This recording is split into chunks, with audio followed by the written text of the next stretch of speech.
naan allahumma hlikil yahud allahumma dammir dawrataw israil ku nekk di ko déglu ci jumaam ji ca kaw wax loolu mooy wareefu sëriñ bu nekk di ko jullee jumaa di ko tëjee di ko ubbee ñi xam ne lii ci xutbab jumaa ci la bokk fii ak benn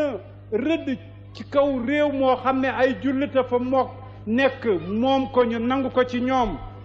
occupation war na am ñu ne lan moo koy joxe la promesse de Balfour moo ko diggee woon Balfour na diggee lam am waaye bu mu diggee lum amul ñu ne le plan Sykes-Picot moo ko dëggaloon moo def balkanisation plan Sykes-Picot na dem fële luy effacé la taxawul ci dara ñu ne ma les résolutions des Nations Unies ñoo créé état ay résolution duñu créé état résolution du ko créé Israël lu mu yàgg-yàgg dana jóge fa mu nekk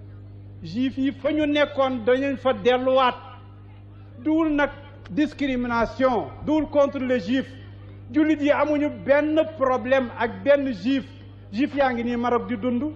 67 ci digg guerre bi nga fekk leen ci biir marché bi ñii dem ak a ñëw kenn du leen wax ne leen seen bët suufa ngi ci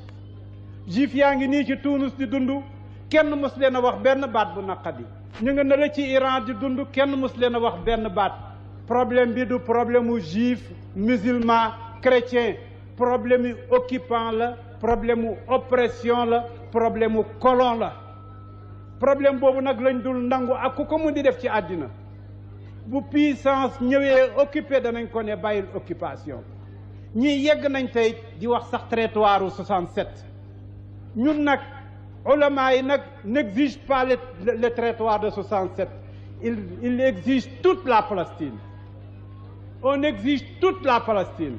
on n'exige pas les frontières de 67 ça c'est politique et c'est pour les politiques mais pour nous tout ce qui n'est pas légitime ne peut pas être légalisé et c'est pas légitime donc dama bëgg point yooyu